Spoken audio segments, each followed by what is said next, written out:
সহনশীলতা অনেক বড় একটি গুণ। সহনশীলতা অনেক সময় অনেক পরিস্থিতিকে সম্পূর্ণ পাল্টে দিতে পারে।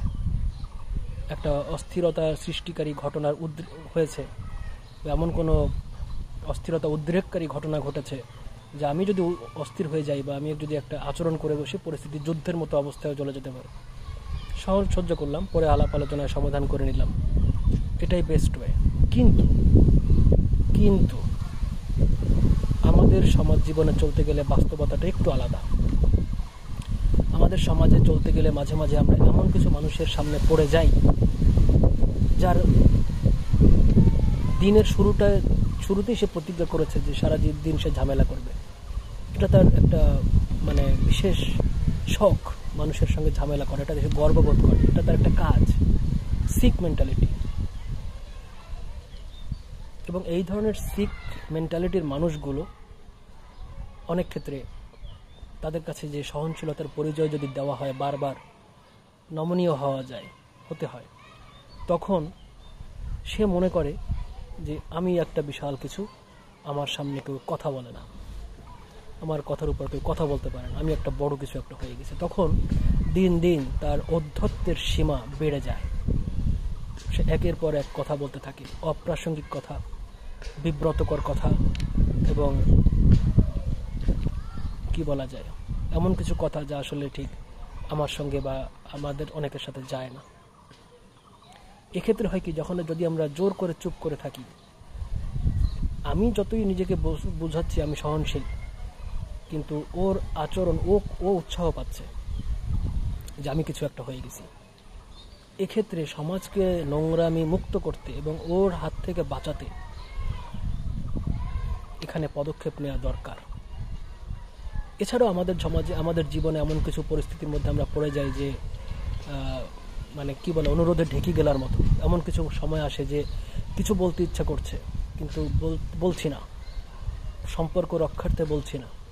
দেখা গেল যে ওই কথা চেপে রাখতে গিয়ে আমার বুকে রীতিমতো ব্যথা করছে, আমার অভিমানে চোখে পানি আসার মতো অবস্থা হয়ে গেছে, কষ্ট হচ্ছে। এই কষ্টটা আমি যার জন্য করছি, সে এত বড় নির্বোধ, হয়তো সে আদৌ তা বুঝতে পারছে না, সে তার মধ্যে করেই যাচ্ছে, কারণ আমি তাকে কেয়ার করি, সে কিন্তু আমাকে কেয়ার করে না। আমি তার সম্পর্ককে রক্ষা করতে চাই, আমার খেয়াল আছে, তার যদি খেয়াল থাকতো তাহলে তো সে ওরকম আচরণ করতো না। তার মানে সে সম্পর্কটা এত গুরুত্ব দেয় না, সে জানে সে যাই করুক আমি সম্পর্ক রক্ষার্থে আমি তা মেনে নেব।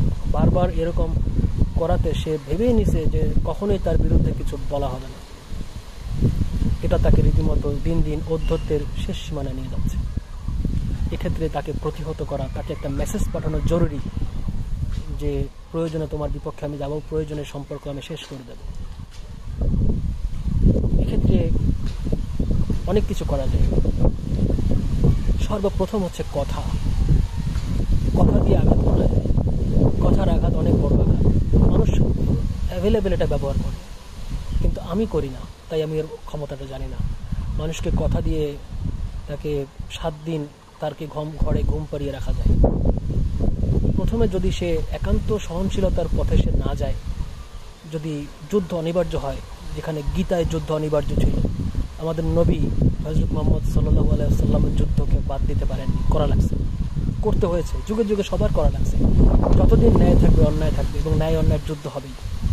সেই যুদ্ধে আমি আপনি মাঝে মাঝে পড়ে যাব, এবং সেটা করতে হবে। সেখান থেকে পালিয়ে আসা মানে হচ্ছে কাপুরুষতা। যুদ্ধের ময়দান থেকে যে সৈনিক পালিয়ে আসে তার জন্য মৃত্যুদণ্ড। কেন?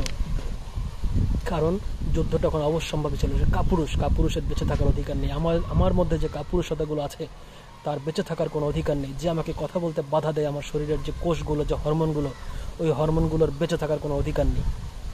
আমার শরীরের যে রসগুলো আমার বুকে কাঁপন ধরিয়ে বলে পিছু হটো, পিছু চলে যাও, এখানে যেও না, ঝামেলা হবে, এই রসগুলো, এই হরমোনগুলোর, ওই কোষগুলোর বেঁচে থাকার দরকার নেই। তো কথা একটা বড় ব্যাপার। কথা দিয়ে আঘাত করা যায়। সে কথা দিয়ে আঘাত করছে, কথাকে অস্ত্র তৈরি করছে, আমি কেন করব না? প্রয়োজন তাকে কথা দিয়ে আঘাত করতে হবে।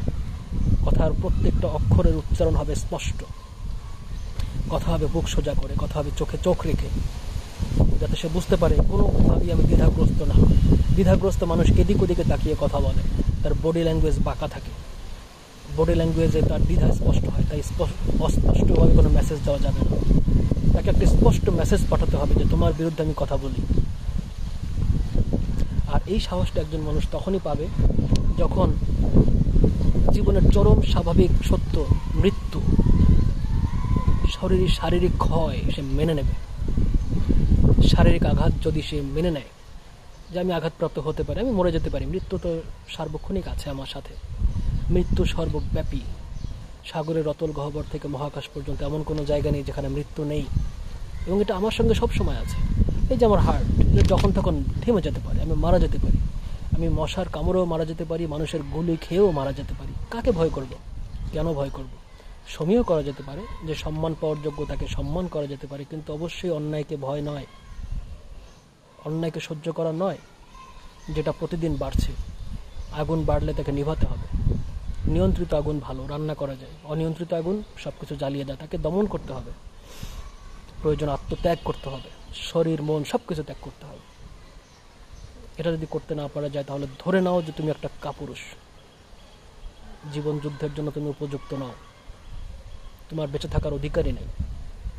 সাধারণ মানুষ হচ্ছে সব থেকে কাপুরুষ মানুষ, যারা শুধু খেতে চায়, ঘুমাতে চায়। এরা কোনো আন্দোলনে নেই, এদের কোনো আদর্শ নেই, এরা কখনো স্ট্যান্ড করতে পারে না কোনো কিছুর এগেনস্টে, স্ট্যান্ড পয়েন্টই নেই।